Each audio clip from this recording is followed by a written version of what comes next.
Soyez les bienvenus si vous nous rejoignez dans cette toute nouvelle édition. Nous sommes le mardi 25 février, il est tout juste 17h45.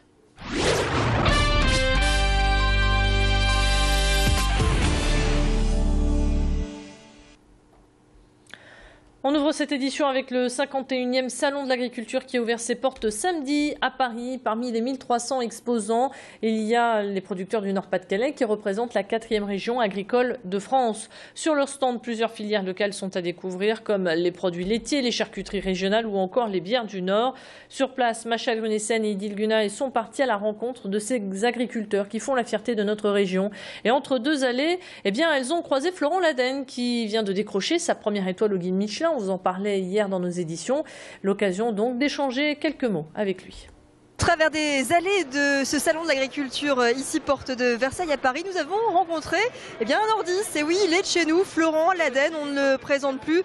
Et on va bien sûr commencer par le féliciter. Félicitations Florent Laden pour cette première étoile au guide Michelin. Votre réaction ?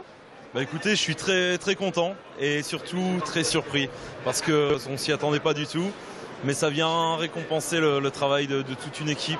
Et pour moi, c'est vraiment l'étoile de la Flandre, quoi. Parce que je travaille avec des producteurs locaux, c'est eux qui font que ma cuisine est bonne. Moi, je suis juste un intermédiaire dans tout ça et voilà, quoi. Je suis très heureux. Vous y attendiez pas du tout, ça a été la surprise totale hier à l'annonce des résultats? Ça a été la surprise totale samedi soir.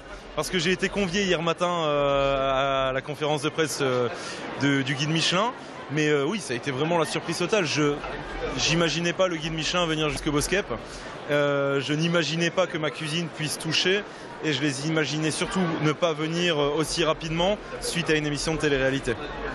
Oui, vous qui êtes autodidacte, on peut le dire comme ça, vous n'avez pas fait des études de cuisine, vous êtes un véritable passionné. Alors pour vous, c'est un message, ça encourage en tout cas d'autres personnes à percer dans la passion de la cuisine?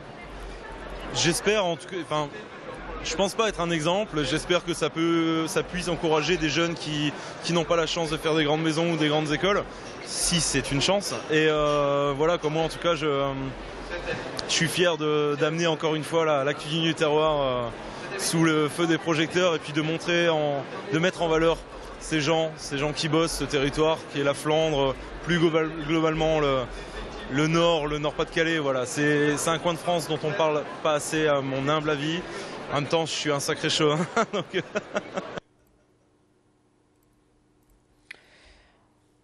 Vous avez toute cette semaine donc pour profiter du salon de l'agriculture et au prochain quart d'heure, on vous emmènera à la rencontre d'un brasseur du Nord.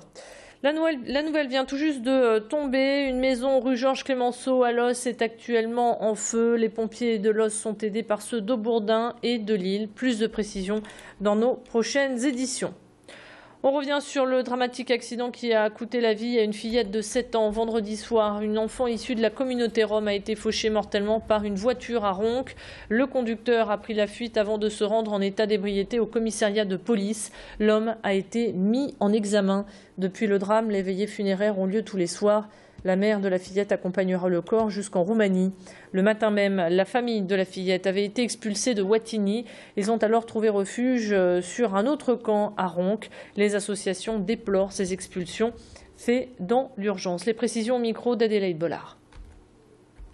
Ce sont bien les Roumains qui m'ont appelé au téléphone et qui m'ont dit Eric qu'on est expulsé, ce qui veut dire qu'aucun bénévole n'a été prévenu ni par la préfecture ni par la mairie.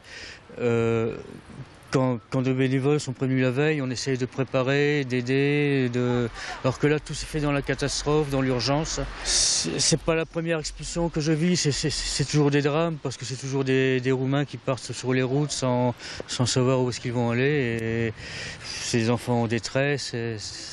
C'est toujours révoltant de toute façon. Et sachez qu'une cérémonie religieuse ainsi qu'une marche blanche se tiendront ce samedi en hommage à cette fillette qui venait tout juste de souffler ses 7 bougies.